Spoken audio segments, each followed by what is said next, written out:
नमस्कार। मैं त्यागी राज त्यागी रम्या अमरीश आप सभी का स्वागत करते हुए चैनल पर और आशा करती हूँ कि आप सभी हेल्दी वेल्दी होंगे और सुरक्षित होंगे। इसी आशा के साथ मैं आज की कहानी आपको सुनाती हूँ और आज की कहानी मैं लाई हूँ नई दिल्ली के जैतपुर इलाके से। जैतपुर एक्सटेंशन के रहने वाली 24 वर्षीय पूजा यादव की ये कहानी है।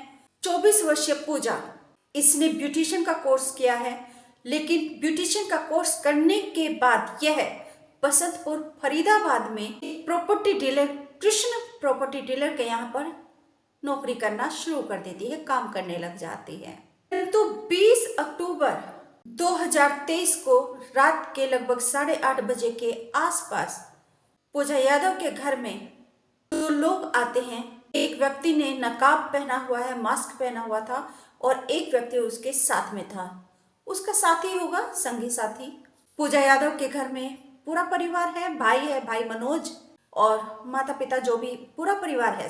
नकाबपोश घर में आकर पहले तो दरवाजा खुलवाता है, दरवाजा खटखटाकर दरवाजा खुलवाता है, घर में एंट्री करता है और पूजा यादव को 5 गोलियां मार देता है। पूजा का भाई वहीं पर होता है, मनोज यादव। मनोज यादव अपनी बहन पूजा को बचाने के लिए आता है, दौड़ता है, तो मास्क पहना हुआ व्यक्ति पूजा के भाई मनोज को भी 2 राउंड फायरिंग करके उसे भी घायल कर देता है और अपने साथी के संग वहां से भाग जाता है। पूजा का भाई मनोज पूजा को अपोलो हॉस्पिटल में ले जाता है, एडमिट कराता है, लेकिन डॉक्टर्स उसे मृत घोषित कर देते हैं। पुलिस को सूचना दी जाती है, जैतपुर थाना इलाके की पुलिस हॉस्पिटल पहुंचती है और डेड बॉडी को पोस्टमार्टम के लिए भिजवा देती है। और जो नकाबपोश थे, फायरिंग करके वह बाइक को घर के बाहर ही छोड़कर फरार हो गए थे। पुलिस बाइक को जब्त कर लेती है।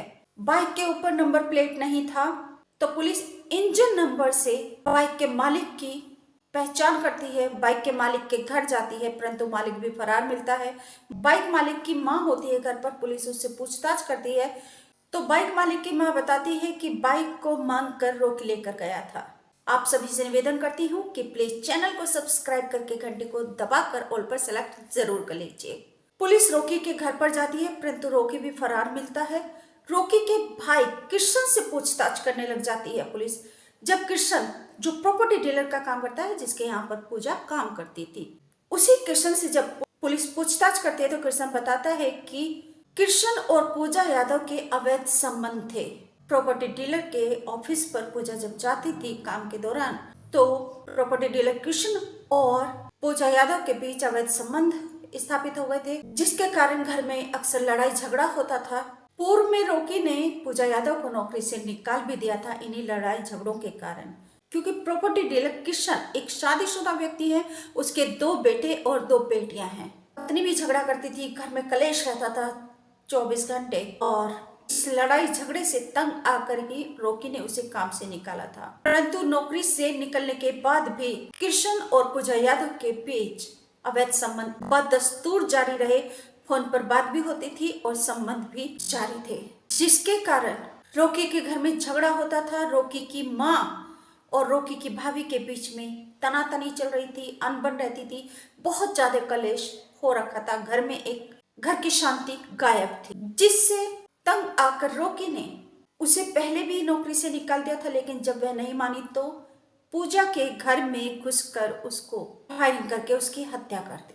पुलिस उपायुक्त राजेश देव ने बताया है कि शुक्रवार तो रात के लगभग 8:30 बजे के आसपास पुलिस को फोन आता है कि एक युवती को गोली लगी है और उसकी डेथ हो गई है। अपोलो हॉस्पिटल जैतपुर की युवती है। पुलिस अपोलो हॉस्पिटल जाती है, पोस्टमार्टम के लिए शव को भिजवा देती है और बाइक को जब्त करके आरोपी की तलाश करती है। अभी तक आरोपी पकड़ में नहीं आया है, हालांकि बहुत जल्द ही आरोपी को पुलिस गिरफ्त में ले लेगी और जो भी उसके ऊपर धाराओं में मुकदमा बनेगा वह दर्ज करके उसको सजा दिलवाएगी। गलत रिश्ते गलत होते हैं, जिन्हें हम नाम नहीं दे सकते, जिन्हें हम शान से, गौरव से, अभिमान से जी नहीं सकते। क्यों ऐसे रिश्तों में पड़ना? और ये रिश्ते क्या होते हैं? रिश्ते वो होते हैं जो हमारे गौरव को, गरिमा को, शान को बनाते हैं। रिश्ते वो होते हैं हमारा अभिमान बढ़ाते हैं, जिनका नाम हम सर उठा के लेते हैं। इसलिए अपनी सभी बहन बेटियों से, माताओं बहनों से कहना चाहती हूँ कि प्लीज़ ऐसे नाजायज रिश्तों में, नाजायज लालच में ना पड़े। गरिमा को, अपनी गरिमा को बना कर रखें। और अगर कोई बहन बेटी बच्चा ऐसा है कि जिसको इतना संकट है कि उसका जीवन दांव पर लगा है, तो प्लीज त्यागी मातृ महिला बाल संरक्षण ये आपका अपना घर है। यहाँ आइए और स्वाभिमान से आप रहिए। और जो माताएं बहनें काम करना चाहती हैं और जो माताएं बहनें अत्याचार यातनाओं से पीड़ित है, परंतु वह सहने के लिए इसलिए विवश है कि उनको कहीं पर भी सर छुपाने के लिए जगह नहीं है, छत नहीं है, तो आप निराश ना हो। ये घर आपका है। सम्मान से आइए, स्वाभिमान से रहिए। हर एक बच्चा सुरक्षित रहेगा, शिक्षित बनेगा और हर एक बहन का सम्मान होगा और स्वाभिमान बढ़ेगा। क्योंकि ना अत्याचार करते हैं और ना अत्याचार सहेंगे। आओ चलें खुशियों की ओर, मिलकर संग साथ सफलता के पथ पर हम होंगे कामयाब एक दिन। इसलिए हताश निराश नहीं होना है।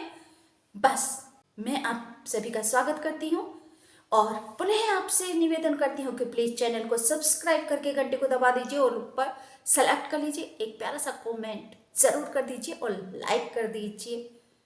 और अगर आप कोई सुझाव देना चाहते हैं या मुझे मेरी कमियां बताना चाहते हैं तो प्लीज जरूर बताइए, कमेंट जरूर कीजिए। नमस्कार, थैंक यू।